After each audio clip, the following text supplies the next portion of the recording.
అత్యద్భుతంగా నడిపిస్తున్నటువంటి భారత ప్రధాని నరేంద్ర మోడీ గారికి, సత్తా చాటుతున్నటువంటి సైనిక పటావానికి, సైనిక బలగాలకి ఈ వేదిక ద్వారా సెల్యూట్ చేద్దాం. బోలో భారత్ మాతా కీ, బోలో భారత్ మాతా కీ, బోలో భారత్ మాతా కీ.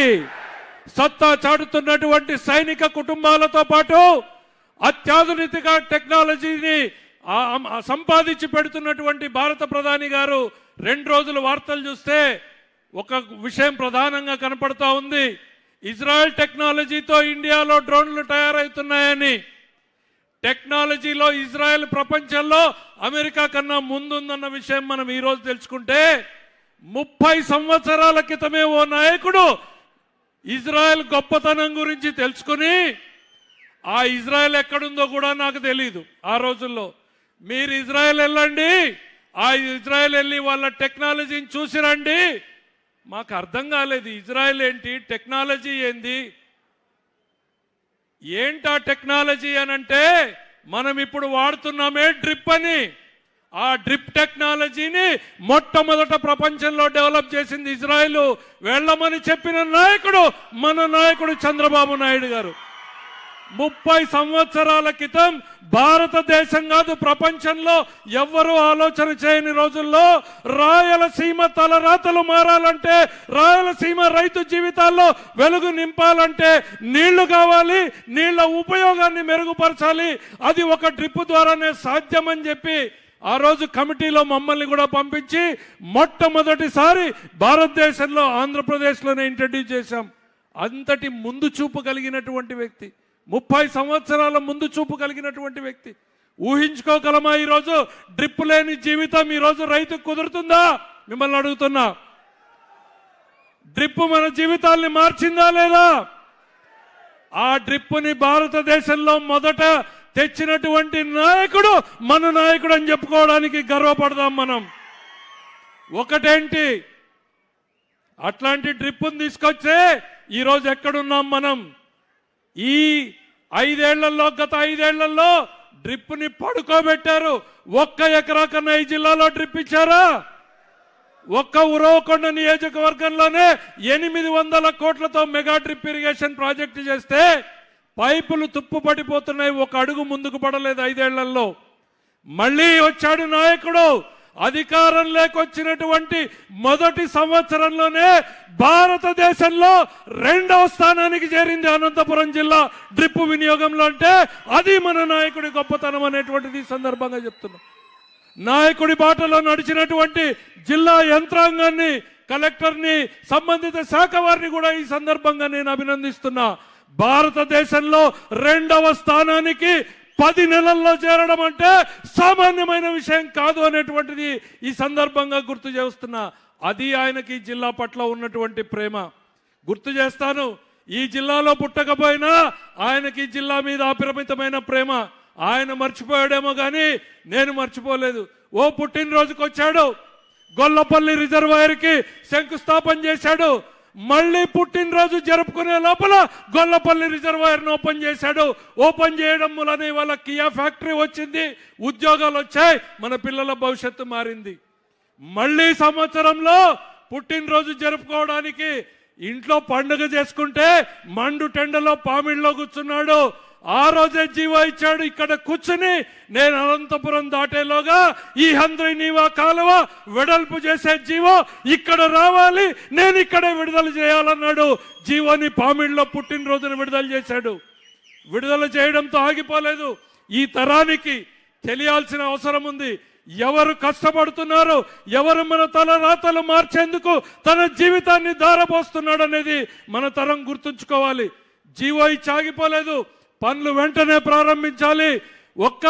అప్పుడున్నటువంటి 10 మీటర్ల బెడ్ విడ్త్ సరిపోదు, రెట్టింపు చేయండి అన్నాడు. జీవో ఇచ్చాడు, పనులు ప్రారంభించాడు. 37% పనులు పూర్తయినాయి 2014 నుంచి 19 లోపల. జీవోలకు పేపర్లకి పరిమితం కాలేదు, పనుల పరుగులు పెట్టించాడు ఆయన. 37% పూర్తయినాయి. దురదృష్టవశాత్తు ఈ జిల్లా దరిద్రం. ఆ సంవత్సరంలో మళ్ళీ ఎన్నికల్లో జగన్మోహన్ రెడ్డి వచ్చాడు. వచ్చే ముందు ఇదే ఉరవకొండకు వచ్చి జలదీక్ష పెట్టాడు. మర్చిపోయింటారు ఆ పార్టీ నాయకులు కూడా గుర్తు చేస్తున్నా. ఎన్నికలకి 3 నెలల ముందు వచ్చి ఉరవకొండలో జలదీక్ష పెట్టి ఏమన్నాడు, ఎలక్షన్లు గెలిస్తేనే 3 నెలల్లో హంద్రీనీవా పనులు ప్రారంభిస్తానన్నాడు. ఈ జిల్లా మనవడిని రుణం తీర్చుకుంటా అన్నాడు. 3 నెలలు పోయింది, 5 సంవత్సరాలు పోయింది. మన కాలువలో గంప మట్టి తీశారా అని అడుగుతున్నా, తీశారా? ఎక్కడైనా ఈ 400 కిలోమీటర్లలో గంప మన్ను తీశాడు ఆయన? జిల్లా మనవడిగా ఆయన రుణం తీర్చుకున్నది ఏంటంటే జిల్లా భవిష్యత్తుకు తలకొరివి పెట్టిపోయాడు జగన్మోహన్ రెడ్డి అనేటువంటిది ఈ సందర్భంగా గుర్తు చేయదలుచుకుంటా ఉన్నా. ఇది హంద్రీనీవాని వెడల్పు చేస్తే ఏం జరుగుతుంది? మీ ఈ గ్రామం ఛాయాపురమే ఉదాహరణ తీసుకోండి. హంద్రీనీవా రాకముందు మన భూముల విలువ ఎంత చెప్పండి? 5 లక్షలు. ఈరోజు మీ భూముల విలువ ఎంత? ఎంత వినపడాలి? 20, 25. కౌలు ఎంత ఇస్తున్నారు? 60,000 రూపాయల కౌలు రాయలసీమ చరిత్రలో ఏ రైతైనా ఊహించుకోగలమా? ఈరోజు మా చెల్లెళ్ళు ఇక్కడ కూర్చున్నారు. బీసీ కాలనీ లేకపోతే ఎప్పుడు ఏమడుగుతారు? అన్నా ఆ కాలం ఒక్కటి సక్రమంగా ఇచ్చినారన్నా, నీ పుణ్యమో చంద్రబాబు నాయుడు పుణ్యమో, ఏందో ధైర్యం చేసి ఇంత మిరప పెట్టుకున్నాము, ధైర్యం ఉందన్న బిడ్డ పెండ్లు చేస్తాము, లేకపోతే కొడుకు చదివిస్తాము అనేటువంటి మాట మా చెల్లెళ్ళ నుండి మాట వింటే గుండెకు అంతకన్నా సంతోషమైన విషయం ఇంకొకటి ఉండదు అనేటువంటి చెప్తా ఉన్నా. ఈ జిల్లా తలరాతలు మార్చింది ఎవరు అనంటే అది హంద్రీనీవా కాలువ కావచ్చు, లేకపోతే బీటీపీ ప్రాజెక్టు కావచ్చు, పేరూరు ప్రాజెక్టు కావచ్చు, కియా మోటార్ కావచ్చు, హెచ్ఎన్ఎస్ మన హెచ్ఎల్సి లైనింగ్ కావచ్చు. ఇవన్నీ కూడా ఒక్క చంద్రబాబు నాయుడు గారి వల్లనే సాధ్యమైనవి. ఆయన ఒక్కడే చేశాడు అనేటువంటిది ఈ సందర్భంగా ఈ వేదిక ద్వారా చెప్తా ఉన్నాను. నేను ఎవరికి ఓటేయాలి? నా లెక్కలో అన్నం పెట్టినోడే దేవుడు. అవునా కాదా? అవునా కాదా? మనకెవరు అన్నం పెడితే వాళ్ళే దేవుడు. అన్నం పెట్టాడా లేదా? మనకు అన్నం పెట్టాడా లేదా? మరి ఏమనాలి ఆయన్ని? ఏమనాలి? అన్నం పెట్టిన వాడే రాయలసీమలో దేవుడు, అన్నం పుట్టించే శక్తిని మనకిచ్చిన వాడే నాయకుడు అనేటువంటిది ఈ సందర్భంగా చెప్తున్నాం. ఈరోజు సార్ మీరు మాకు నీళ్ళు ఇవ్వలేదు, మాకు ధైర్యాన్ని ఇచ్చారు, గుండెకొక నమ్మకాన్ని ఇచ్చారు. కరువుతో అనునిత్యం పోరాడుతున్నటువంటి ఈ జిల్లా రైతాంగానికి ఎస్, ఈ కరువుని మేము ఎదుర్కొంటాం, ఈ కరువుతో పోటీ పడతాం, మాకు నాయకుడు ఉన్నాడు అండగా నిలవడానికి, ఈ కరువుని అధిగమిస్తామనేటువంటి నమ్మకాన్ని మా గుండెల నిండా ఇచ్చింది మీ నీళ్లు అనేటువంటిది ఈ సందర్భంగా చెప్తున్నాం. ఇక్కడితో ఆగలేదు, మీరు ఇంకా ఎక్కడెక్కడ ఆలోచిస్తున్నారు? ఎక్కడో ఉన్న పోలవరం, 100,000 కిలోమీటర్లు అవుతున్న పోలవరం నీళ్ళని మళ్ళీ మన బనకచెర్లకు తెచ్చి మన అందరికి నీళ్లకు తేవాలని తపన పడుతున్నాడు, ఆరాట పడుతున్నాడు ఆయన.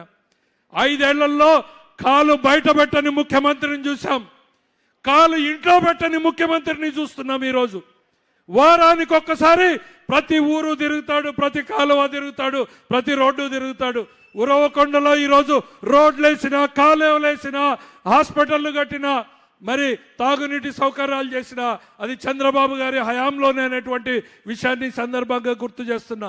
వైఎస్ఆర్సీపీ నాయకులకి ఈ వేదిక ద్వారా చెప్తున్నా, మీరు గంప మన్ను తీశారా? కాలంలో 1 కిలోమీటర్ రోడ్డు వేశారా? ఒక కుళాయి వేశారా అనేటువంటిది నేను అడగదలుచుకున్నాం. మరి ఈరోజు గర్వంగా మేము తిరగగలుగుతున్నామంటే అది మీ నాయకత్వం అనేటువంటిది ఈ సందర్భంగా గుర్తు చేస్తా ఉన్నా. ఈరోజు భారతదేశానికి మోడీ నాయకత్వంలో, కూటమి నాయకత్వంలో ఆంధ్రప్రదేశ్ డబుల్ ఇంజిన్ సర్కార్ ఈరోజు పరుగులు పెడతా ఉంది అన్నటువంటి విషయాన్ని ఈ సందర్భంగా గుర్తు చేస్తున్నా. ఎక్కువ సమయం తీసుకోదలుచుకోలేదు. మా నియోజకవర్గంలో ఉన్న 4 సమస్యలు మీ దృష్టిలో పెట్టాలనుకుంటున్నాం సార్. ఆ రోజున హంద్రీనీవా మొట్టమొదటిసారి నందమూరి తారక రామారావు గారు ఆలోచనలు చేశారు. ఆ ఆలోచనల్లో 30-40